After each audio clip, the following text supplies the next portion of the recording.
Channel में दोस्तों इस वीडियो में हम आपको बताएंगे 25 मोस्ट इंपोर्टेंट क्वेश्चन दोस्तों जो साइंस और जनरल अवेयरनेस से लिए गए हैं, जो दोस्तों सभी परीक्षाओं के लिए इंपॉर्टेंट है। दोस्तों आप कोई सा भी एग्जाम देंगे तो आपके पेपर में ये सब प्रश्न हमेशा देखने को मिलेंगे। जो दोस्तों प्रश्न परीक्षाओं में बार बार पूछे जाते हैं, रिपीट करते हैं, उन्हीं प्रश्नों को दोस्तों इस वीडियो में शामिल किया हूं। इसलिए दोस्तों आप सभी प्रश्नों को ध्यान से देखेंगे और याद करते हुए चलेंगे। देखिए दोस्तों, पहला क्वेश्चन है, मोस्ट इंपोर्टेंट क्वेश्चन है और हमेशा दोस्तों यह प्रश्न परीक्षाओं में पूछा जाता है। इस पे दो टाइप के प्रश्न बनते हैं। देखिए पहला प्रश्न ये बनता है, निम्न में से कौन सी विटामिन पानी में घुलनशील है। पहला क्या बनता है, पानी में घुलनशील विटामिन पूछता है, तो उसका आंसर हो जाएगा दोस्तों पानी में घुलनशील कह ले या जल में घुलनशील कह ले, मतलब एक ही होता है जल पानी। ठीक है, यहां पे कंफ्यूज नहीं होंगे। ठीक है, जल में घुलनशील पूछ ले तो जल में घुलनशील विटामिन कौन कौन सी होती है दोस्तों, विटामिन बी एंड सी। कौन सा, तो आंसर हो जाएगा ऑप्शन नंबर सी। इसमें विटामिन सी दिया है सिर्फ और बी भी होता है। विटामिन बी और सी दोस्तों क्या होते हैं, जल में घुलनशील होते हैं। और एक और प्रश्न पूछा जाता है दोस्तों, कौन सी विटामिन वसा में घुलनशील। ठीक है,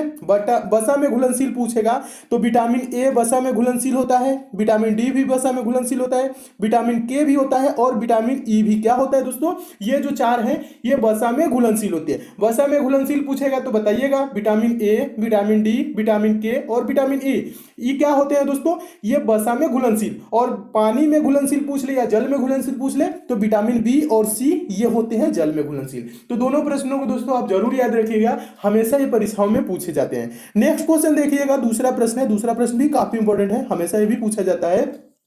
प्रश्न है टाइफाइड, टाइफाइड होने पर कौन सा अंग प्रभावित होता है। तो दोस्तों टाइफाइड होने पर आंत प्रभावित होता है। कौन प्रभावित होता है, आंत। ऑप्शन नंबर बी सही हो जाएगा। नेक्स्ट क्वेश्चन देखिए, मोस्ट इंपोर्टेंट, बहुत बार परीक्षा में पूछा जा चुका है और हमेशा पूछा जाता है। मानव में गुणसूत्रों यानी क्रोमोसोम्स की संख्या कितनी होती है। क्रोमोसोम्स की संख्या कितनी होती है, 46 होती है। तो कौन सा आंसर सही हो जाएगा, ऑप्शन नंबर सी सही हो जाएगा। देखिएगा यहाँ पे समझने वाली बात क्या है, 46 होती है लेकिन ये क्या लिखा है, 23 जोड़े। 23 जोड़े का मतलब क्या हो गया दोस्तों, 46 हो गया। अगर जो सिर्फ संख्याएं दी रहती तो 46 टिक करते। ठीक है, लेकिन जोड़े का मतलब, जोड़ा में दो होता है, एक जोड़े का मतलब दो, दो जोड़े का मतलब चार, 46 यानी कि क्या हो गया, 23 जोड़े का मतलब क्या दोस्तों, 46। ठीक है, क्रोमोसोम्स की टोटल संख्या कितना होता है, तो 46 होता है। और जोड़ा में पूछे तो दोस्तों आंसर दीजिएगा 23 जोड़े। ठीक है, 23 जोड़े का मतलब हो गया 46। ठीक है, तो यहां पे आप कंफ्यूज नहीं होंगे। इस टाइप से थोड़े से कंफ्यूज हो गए प्रश्न आप गलत कर देते हैं, लेकिन गलत नहीं करिएगा। ठीक है, मानव में गुणसूत्रों यानी क्रोमोसोम्स की संख्या कितनी होती है, तो 23 जोड़े होती है, संख्याएं पूछे तो 46 होती है। तो इसे दोस्तों आप जरूर याद रखेंगे। नेक्स्ट क्वेश्चन देखिएगा, चौथा प्रश्न भी इंपॉर्टेंट है। प्रश्न है, हमारे संविधान के किस भाग में राज्य के नीति निदेशक तत्व हैं। हमारे संविधान के किस भाग में राज्य के नीति निदेशक तत्व हैं। तो इसका दोस्तों आंसर हो जाएगा ऑप्शन नंबर बी, भाग 4। भाग 4 में क्या है दोस्तों, राज्य के नीति निदेशक तत्व। और पूछा जाता है दोस्तों मूल अधिकार किस भाग में है, तो उसे भी याद रखेंगे दोस्तों। भाग 3 में क्या है दोस्तों, मूल अधिकार। और भाग 2 क्या है दोस्तों, नागरिकता। नागरिकता का उल्लेख किसमें है दोस्तों, भाग 2। और भाग 1 में क्या है दोस्तों, संघ और उसका राज्य क्षेत्र। ठीक है, तो इन चारों ऑप्शनों को याद रखेंगे। एक बार और समझा देता हूं, भाग 4 क्या है, राज्य के नीति निदेशक तत्व। और भाग 3 आपका क्या है दोस्तों, मूल अधिकार। और भाग 2 क्या है दोस्तों, भाग 2 है नागरिकता। और भाग 1 क्या है दोस्तों, यह है संघ और उसका राज्य क्षेत्र। तो इसे भी याद रखेंगे दोस्तों, इसमें आपके 4 प्रश्न बन सकते हैं और चारों प्रश्नों को दोस्तों आप जरूर याद रखिएगा। नेक्स्ट क्वेश्चन देखिएगा, पांचवा प्रश्न है। पांचवा प्रश्न भी इंपॉर्टेंट है। प्रश्न है, गौतम बुद्ध ने अपना उपदेश जो धर्म चक्र परिवर्तन के रूप में जाना जाता है कहां दिया था। गौतम बुद्ध ने अपना उपदेश जो धर्म चक्र परिवर्तन के रूप में जाना जाता है कहां दिया था। तो इसका दोस्तों आंसर हो जाएगा ऑप्शन नंबर बी सही हो जाएगा, सारनाथ में। ठीक है, सारनाथ में अपना पहला उपदेश दिया था जो धर्म चक्र परिवर्तन के रूप में जाना जाता है। तो इसे भी याद रखेंगे। नेक्स्ट क्वेश्चन देखिएगा, छठा प्रश्न है। छठा प्रश्न भी इंपॉर्टेंट है दोस्तों। सारे प्रश्न ये सब परीक्षाओं में पूछे गए और हमेशा पूछे जाते हैं, इसलिए सभी प्रश्नों को दोस्तों याद करते हुए चलिए। ठीक है, छठा प्रश्न क्या कह रहा है, सिंधु घाटी सभ्यता की खोज किसने की थी। तो सिंधु घाटी की सभ्यता दोस्तों ऑप्शन नंबर सी सही हो जाएगा, दयाराम साहनी ने की थी। 1921 में हड़प्पा की खुदाई कराकर उस पर सिंधु घाटी पे क्या किया, प्रकाश डाला। ठीक है, कब हड़प्पा की खुदाई कराई थी दयाराम साहनी ने, तो 1921 में, डेट भी याद रखेंगे। नेक्स्ट क्वेश्चन देखिएगा, सातवां प्रश्न। सातवां प्रश्न भी महत्वपूर्ण प्रश्न है।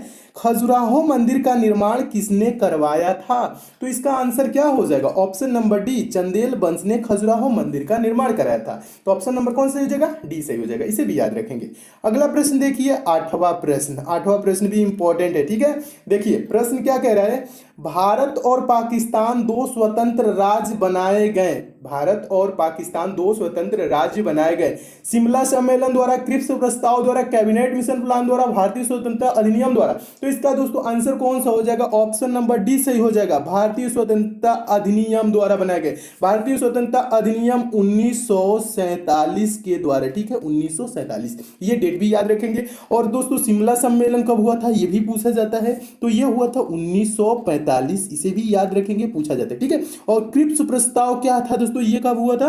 तो क्रिप्स प्रस्ताव 1942, ठीक है, 1942, इसका भी डेट याद रखेंगे। Cabinet mission plan, cabinet mission योजना, ये भी पूछा जाता है दोस्तों।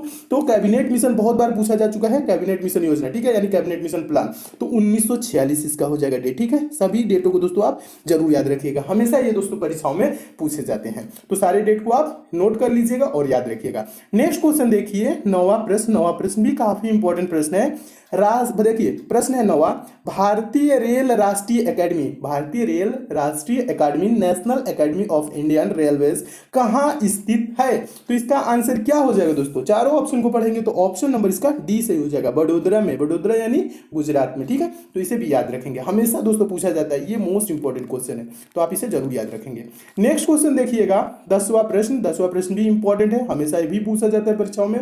प्रश्न है, निम्न चार वेदों में से किसमें बुराइयों और बीमारियों के निवारण हेतु जादू टोना एवं मंत्र का उल्लेख मिलता है? किस वेद में मिलता है दोस्तों जादू टोना एवं मंत्र का उल्लेख? तो इसका आंसर क्या हो जाएगा? ऑप्शन नंबर डी सही हो जाएगा, अथर्ववेद में मिलता है जादू टोना और मंत्र का उल्लेख, ठीक है। अथर्ववेद याद रखेंगे, ये भी प्रश्न दोस्तों मोस्ट इंपॉर्टेंट है, क्योंकि ये भी प्रश्न हमेशा परीक्षाओं में पूछा जाता है। नेक्स्ट क्वेश्चन देखिए, 11वां प्रश्न। 11वां प्रश्न भी काफी इंपॉर्टेंट है।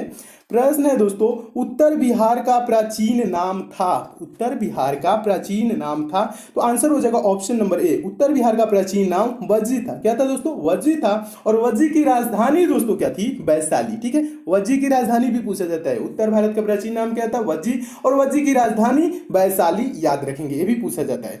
नेक्स्ट क्वेश्चन देखिए, 12वां प्रश्न। 12वां प्रश्न भी इंपॉर्टेंट है। भारत के राष्ट्रीय चिन्ह में शब्द सत्यमेव जयते कहां से लिए गए हैं? तो इसका आंसर हो जाएगा दोस्तों ऑप्शन नंबर ए, मुंडक उपनिषद से, यानी मुंडकोपनिषद से भारत के राष्ट्रीय चिन्ह सत्यमेव जयते लिए गए, ठीक है। इसे भी याद रखेंगे दोस्तों। ये भी प्रश्न क्या है दोस्तों? ये भी प्रश्न मोस्ट इंपॉर्टेंट है, हमेशा परीक्षा में पूछा जाता है। नेक्स्ट क्वेश्चन देखिएगा, 13वां प्रश्न। 13वां प्रश्न दोस्तों देखने से पहले दोस्तों बता दूं आपके लिए दोस्तों, एक पंचम पब्लिशर की बहुत ही अच्छी ई बुक आई है, उसके बारे में थोड़ा सा आपको जानकारी दे देता हूं दोस्तों, उसके बाद आपको समझाता हूं 13वां प्रश्न। ये दोस्तों 13वां प्रश्न है। 13वां प्रश्न भी इंपॉर्टेंट है, हमेशा पूछा जाता है परीक्षाओं में। प्रश्न है दोस्तों, संसदीय और विधानसभा चुनाव के लिए भारत में मतदान की न्यूनतम आयु है? भारत में मतदान के लिए न्यूनतम आयु किसके लिए दोस्तों? संसदीय यानी लोकसभा और विधानसभा, ठीक है, इसके लिए पूछ रहा है। तो कितनी न्यूनतम आयु है, कितने वर्ष के हो जाएंगे? तो हम संसदीय यानी लोकसभा में भी और विधानसभा दोनों में चुनाव होगा तो उसमें हम वोट दे सकते हैं, यानी मतदान कर सकते हैं। तो दोस्तों दोनों के लिए क्या है दोस्तों? 18 वर्ष है, ठीक है। तो इसका आंसर क्या हो जाएगा? ऑप्शन नंबर सी सही हो जाएगा।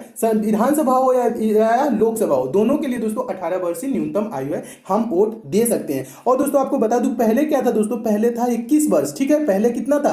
21 वर्ष के जब होते थे तब हम मतदान कर सकते थे, लेकिन 21 से क्या कर दिया गया दोस्तों? 18 कर दिया गया। कब किया गया दोस्तों? 61वें संविधान संशोधन के तहत। यह प्रश्न पूछा जाता है दोस्तों, हमेशा पूछा जाता है कि किस संविधान संशोधन के तहत मतदाता की आयु 21 से 28 कर दी गई? तो आंसर याद रखेंगे दोस्तों, 61वें संविधान संशोधन के तहत मतदाता की आयु 21 वर्ष से घटाकर 18 वर्ष कर दी गई। तो इसका आंसर क्या हो जाएगा? ऑप्शन नंबर सी सही हो जाएगा। तो आप इसे जरूर याद रखेंगे। नेक्स्ट क्वेश्चन देखिएगा दोस्तों, 14वां प्रश्न है, पूछा गया प्रश्न है जय हिंद का नारा किसने दिया था? जय हिंद का नारा किसने दिया था? सुभाष चंद्र बोस जी ने दिया था। तो आंसर कौन सा हो जाएगा दोस्तों? Option number C, SC Bose लिखा है, यहाँ पे कंफ्यूज हो सकते हैं आप। एससी बोस का मतलब यस से सुभाष, सी से क्या हो जाएगा? चंद्र, अब बोस से, ठीक है, बोस को दिया, ठीक है। एससी बोस का मतलब सुभाष चंद्र बोस जी ने, ठीक है, जय हिंद का नारा दिया था। ये नारा भी पूछा गया प्रश्न है।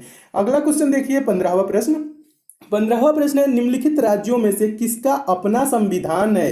तो आंसर हो जाएगा option number A, Jammu Kashmir का दोस्तों। जम्मू कश्मीर का एक अपना संविधान है। और यह भी पूछा जाता है दोस्तों, जम्मू कश्मीर को किस अनुच्छेद के तहत विशेष राज्य का दर्जा दिया गया है? तो अनुच्छेद 300 कौन सा है दोस्तों? 370 है। कौन सा दोस्तों? अनुच्छेद 370 के तहत जम्मू कश्मीर को विशेष राज्य का दर्जा दिया गया है, ठीक है। तो इसका भी आंसर याद रखेंगे, ये भी पूछा जाता है। नेक्स्ट क्वेश्चन देखिएगा दोस्तों, 16वां प्रश्न है। 16वां प्रश्न भी काफी इंपॉर्टेंट है। लोधी वंश की स्थापना करने वाला बहलोल लोदी था। लोदी वंश की स्थापना करने वाला बहलोल लोदी था। तो कहाँ का था दोस्तों? तो इसका आंसर कौन सा हो जाएगा? ऑप्शन नंबर बी सही हो जाएगा, अफगान का था। बहलोल लोदी कहाँ का था? अफगान का था। इसे भी याद रखेंगे। Next question most important question, और हमेशा दोस्तों ये प्रश्न पूछा जाता है परीक्षाओं में, बार बार पूछा जाने वाला प्रश्न है। राज्यसभा के लिए 1/3 सदस्य रिटायर होते हैं, तो इसका आंसर हो जाएगा प्रत्येक दूसरे वर्ष। प्रत्येक दूसरे वर्ष क्या होते हैं? राज्यसभा के 1/3 सदस्य रिटायर होते हैं। तो इसे भी दोस्तों याद रखेंगे, हमेशा पूछा जाने वाला प्रश्न है। नेक्स्ट क्वेश्चन देखिएगा, अगला प्रश्न क्या है दोस्तों? अगला 18वां प्रश्न है।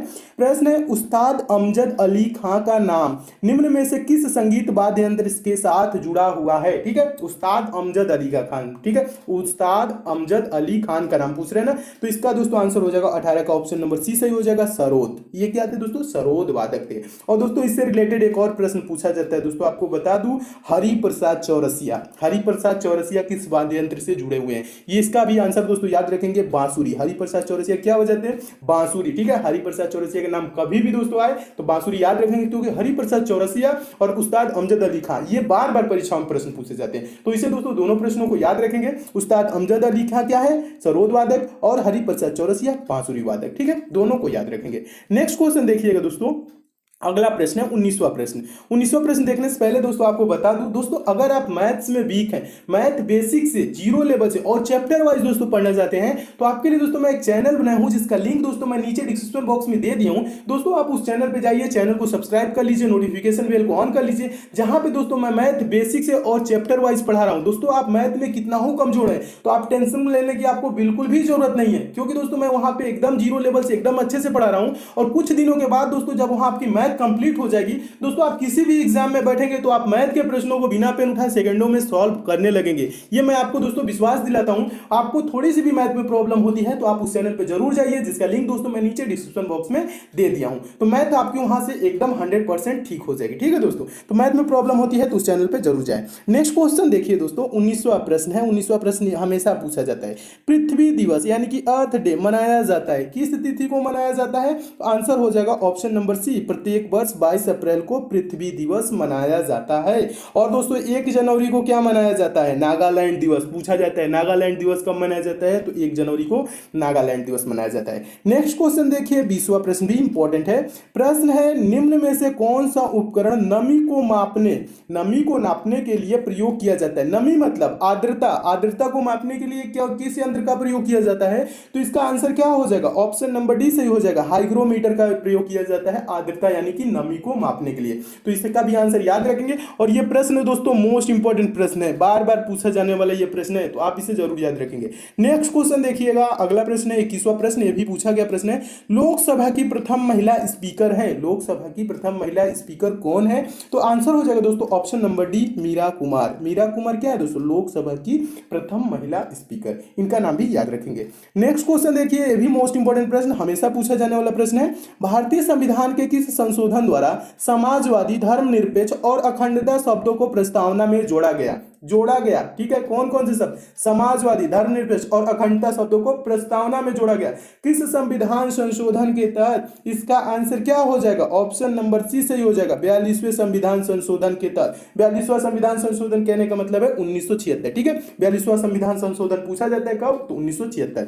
और भारतीय संविधान में किस संशोधन के द्वारा समाजवादी, धर्मनिरपेक्ष और अखंडता शब्द जोड़े गए प्रस्तावना में? तो 42वें संविधान संशोधन 1976 के तहत। इसे भी याद रखेंगे, हमेशा पूछा जाता है। नेक्स्ट क्वेश्चन देखिए, आपका 23 नंबर प्रश्न है, इंपॉर्टेंट प्रश्न है। मानव में टार्सल हड्डी पाई जाती है, टार्सल हड्डी कहां पाई जाती है? तो इसका दोस्तों आंसर क्या हो जाएगा? ऑप्शन नंबर ए सही हो जाएगा, टखने यानी कि एंकल में पाई जाती है टार्सल हड्डी। ठीक है, तो इसे भी याद रखेंगे, ये भी प्रश्न पूछा गया है। नेक्स्ट क्वेश्चन देखिए, मोस्ट इंपॉर्टेंट प्रश्न और हमेशा दोस्तों ये परीक्षाओं में पूछा जाने वाला प्रश्न है, तो आप इसे जरूर याद रखेंगे। प्रश्न क्या कह रहा है? गिर नेशनल पार्क निम्न में से किस राज्य में स्थित है?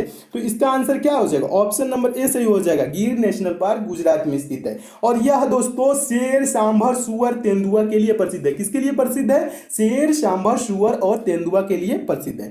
नेक्स्ट क्वेश्चन देखिएगा, अगला प्रश्न है 25वां प्रश्न। 25वां प्रश्न काफी इंपॉर्टेंट है, और यह भी प्रश्न क्या है दोस्तों? मोस्ट इंपॉर्टेंट है, क्योंकि यह भी प्रश्न बार बार परीक्षाओं में पूछा जाता है। देखिए प्रश्न है, संविधान सभा की अंतिम बैठक कब हुई थी? संविधान सभा की अंतिम बैठक कब हुई थी? आंसर हो जाएगा दोस्तों ऑप्शन नंबर ए 24 जनवरी 1950 को संविधान सभा की अंतिम बैठक हुई थी। तो दोस्तों ये रहे आपके 25 मोस्ट इंपोर्टेंट क्वेश्चन जो हमेशा परीक्षाओं में पूछे जाते हैं। दोस्तों इसमें और भी क्वेश्चन है, उसको मैं नेक्स्ट पार्ट में करा दूंगा, ठीक है दोस्तों। और आपको बता दोस्तों, अगर आपको इन सब प्रश्नों की पीडीएफ चाहिए, सारे वीडियो की लिंक एक जगह चाहिए, तो दोस्तों टेलीग्राम का लिंक दोस्तों मैं नीचे डिस्क्रिप्शन बॉक्स में दे दिया हूं। आप टेलीग्राम को दोस्तों जरूर ज्वाइन कर लीजिएगा, जहां पे दोस्तों मैं समय समय पे पीडीएफ भी देता रहता हूं और आपको सारे वीडियो की लिंक की नोटिफिकेशन भी वहां से भी मिलती रहेंगी। और दोस्तों मैथ में आपको प्रॉब्लम होती है तो नीचे दी गई डिस्क्रिप्शन बॉक्स में उस चैनल पे भी आप एक बार विजिट करें दोस्तों, जहां पे मैं मैथ आपको एकदम अच्छे से पढ़ा रहा हूं, बेसिक से चला रहा हूं और चैप्टर वाइज पढ़ा रहा हूं। तो आपको मैथ में प्रॉब्लम होती है तो उस चैनल पे भी जरूर जाए। और आपको बता दोस्तों, आपको ये सारे प्रश्न जब अच्छे लगते हैं दोस्तों तो वीडियो को लाइक भी किया करें।